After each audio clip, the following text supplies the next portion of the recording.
We all know exercise is good for us, right?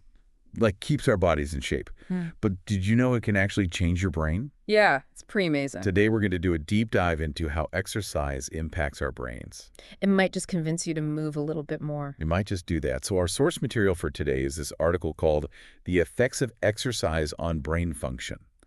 It's really fascinating stuff. Yeah, and it's more than just that quick mood boost after a workout, right? Like Oh, absolutely. we're talking lasting changes here. Yeah, we often focus on just the physical benefits of exercise, Yeah. Right. but the effects on the brain are profound, Yeah, they really are. impacting everything from memory and focus to mood and even creativity. So it really is a lot more than just, getting that beach bod right. Oh, for sure. For sure. It's really about what's going on So inside. what's happening inside, yeah. So this article dives into the science behind it, and It's pretty amazing. yeah, it really is. So let's get into it. One of the key things that happens when you exercise is your brain releases this protein Right. called BDNF, which stands for brain-derived neurotrophic factor. Yeah. And this BDNF is essential for the growth of new brain cells. Whoa, so new brain cells. New brain cells, exactly, and especially in a region called the hippocampus. Okay, so the hippocampus, that's the memory center That's right. of our The brain. memory center. So BDNF is literally helping our brains grow in the area that's responsible for forming new memories. Literally. And studies have actually shown that exercise can increase the size of the hippocampus, Wow. leading to improved memory function. So you're literally like beefing up your brain. You are. But you're beefing up your muscles. Think about it this way. You're not just strengthening your muscles, you're strengthening your ability to learn and remember. That is so cool. Like I'm trying to learn a new language right now. So does that mean if I start like working out more and getting that BDNF flowing, I'll have an easier time, remembering the vocabulary and the grammar and all that? It very well could. So if I'm trying to learn a new skill or, remember names at a party or just, keep my mind sharp as I get older, getting regular exercise can actually make a difference. Absolutely. And what's fascinating here is that exercise actually promotes neuroplasticity. Okay, neuroplasticity. That sounds like a big word. What exactly is that? It is a big word, but it's a really important concept. And it basically refers to the brain's ability to adapt and change throughout life. So our brains aren't just static. They can actually evolve. They can evolve, they're constantly changing and adapting, and exercise actually enhances that ability. So exercise is making our brains more flexible and adaptable. Exactly. Think of your brain as a network of roads. Okay. Exercise helps to pave new roads, making it easier for information to travel and for different parts of the brain to communicate with each other. So it's like building new highways in our brain so everything can, zip around more efficiently. Exactly. And this is why exercise can have such a profound impact on cognitive function, even protecting against age-related decline. Wow, that's a great analogy. And it makes me wonder, how does this brain-boosting power translate into everyday life? Besides memory, what other areas does exercise impact? Well, let's talk about focus. Okay, focus. Something we all struggle with from time to time. Oh, yeah. Yeah. For sure. Especially in today's world with, So many distractions. so many distractions. Exercise has been shown to increase levels of neurotransmitters like dopamine and norepinephrine, which are crucial for attention and motivation. Okay, so those are those feel-good chemicals, right? Those are the feel-good chemicals, exactly. And even a short burst of exercise, like a brisk walk, Okay. can significantly improve focus and concentration for up to 2 hours. Wow. So instead of reaching for another cup of coffee when I hit that afternoon slump, maybe I should be taking a quick walk. It's a much healthier alternative, that's for sure. That's a good point. I'm already seeing how I can apply this to my own routine. Yeah. And speaking of healthy habits, Uh-huh. exercise also plays a powerful role in regulating mood and reducing stress. Okay, yeah. I can definitely attest to that. I always feel so much more relaxed and centered after a good workout. But how does that actually work on a neurological level? So when you exercise, your body releases endorphins, Okay. which act as natural mood boosters and painkillers. Those are endorphins, yeah. At the same time, exercise actually decreases activity in the amygdala, Okay. the part of the brain that processes fear and anxiety. So it's like calming down the stress center. It's like a double whammy. Yeah. You're increasing feel-good chemicals while simultaneously calming down the stress center of your brain. That explains why I always feel so much more relaxed. Yeah. After a good workout, it's like my brain has been reset. Exactly. And for some people, exercise can be as effective as medication for managing mild to moderate depression. Really? Oh, yeah. Of course, it's important to consult with a healthcare professional if you're experiencing mental health challenges. Right, of But course. exercise can be an incredibly powerful tool for improving mood and overall well-being. It sounds like it. And, this makes me think about something else that's mentioned in our source material. Okay. The link between exercise and creativity. Oh, yeah. I have to admit, I was surprised to learn that exercise could actually boost creativity. It's true. And it makes sense when you think about how exercise impacts the brain. Okay. We've already talked about how it promotes neuroplasticity, increases blood flow to the brain, and reduces stress. Right. All of these factors can contribute to enhanced creative thinking and problem-solving skills. Okay, so maybe those long walks I take when I'm feeling stuck on a project aren't just procrastination after all. Uh-huh. Maybe not. Maybe I'm actually priming my brain for those creative breakthroughs. Exactly. You're giving your brain a chance to wander, make new connections, and come up with fresh ideas. That's really cool. Think about some of the most innovative minds throughout history. Yeah. People like Steve Jobs and Charles Darwin were known for their walking routines, Well, and they often attributed some of their most groundbreaking insights to these periods of physical activity. wow.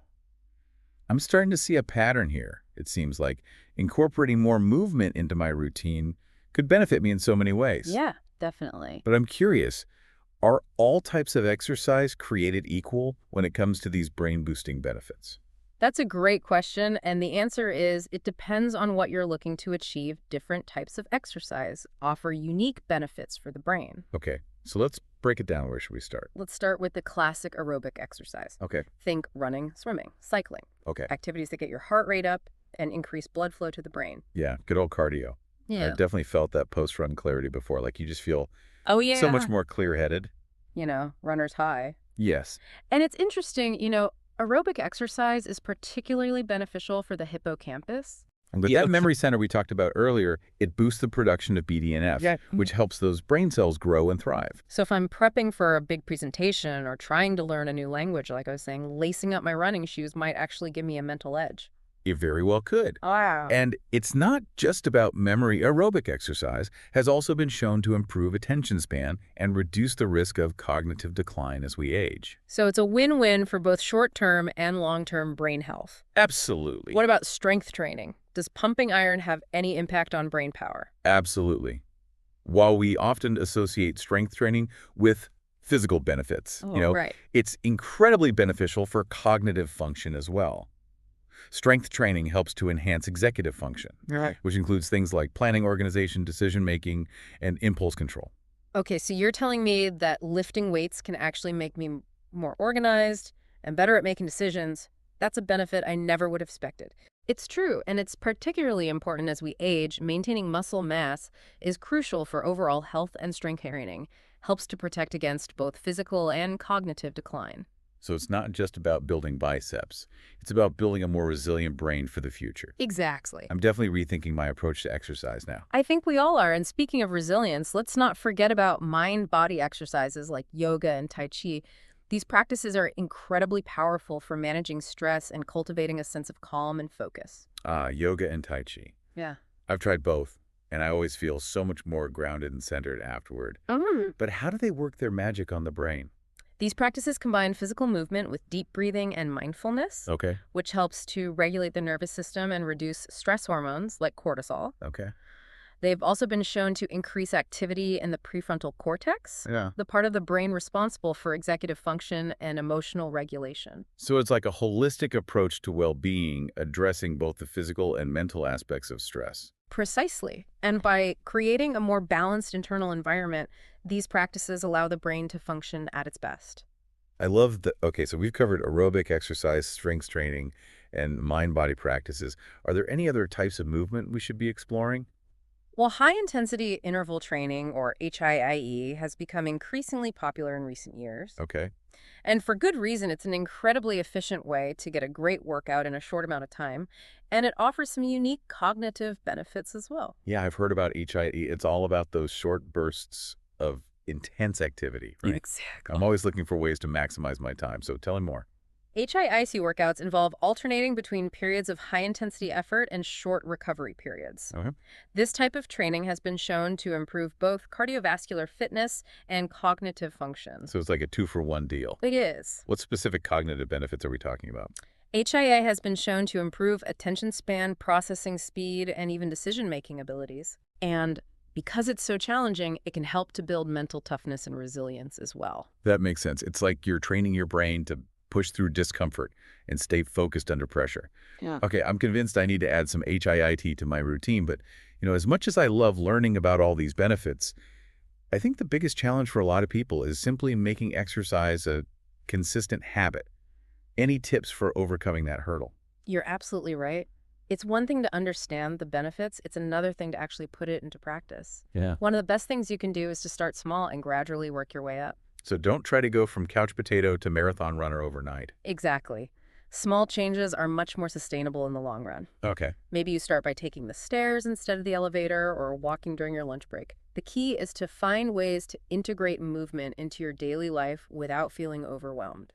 That's great advice, and it makes it feel less like a chore and more like a natural part of my day. Any other strategies you found helpful? Another powerful tool is to find an exercise buddy. Having someone to hold you accountable and share the journey with can make a huge difference. Plus, it's just more fun to work out with a friend. I totally agree. Having that social support and encouragement can be a game changer. And speaking of finding what works for you, I think it's important to choose activities you genuinely enjoy. If you hate running, don't force yourself to do it. Exactly. There's so many other ways to move your body. Absolutely. Whether it's dancing, swimming, hiking, or playing a team sport, the key is to find something that gets you excited and makes you want to move. And when you enjoy it, you're much more likely to stick with it. That's such a crucial point. It's not about punishing ourselves. It's about finding joy in movement. And remember, even small amounts of exercise can have a ripple effect on your overall health and well-being. Wow. It's like we've unlocked a secret code to a better brain. I know, right? We've covered so much in this deep dive, like the science behind how exercise impacts the brain, all those different types of exercise, and the unique benefits that come with each, and even tips for making exercise a habit. It's been a good workout for the brain. It has been a good workout for the brain. But now I'm wondering, what's the big takeaway here? What do we do with all this knowledge? The most important thing to remember, I think, is that exercise isn't just about physical fitness. It's a powerful tool for shaping our brains and improving our overall well-being. So it's not just about looking good. It's about feeling good, thinking clearly, and living a more fulfilling life. Exactly. It's about investing in your most valuable asset, Yeah. your brain. And the beautiful thing is that even small amounts of movement can make a difference. That's encouraging to hear because, let's be honest, sometimes the thought of a long workout can be pretty daunting. Oh, yeah. But knowing that even a short walk or a few minutes of stretching can benefit my brain, Absolutely. makes it feel a lot more doable.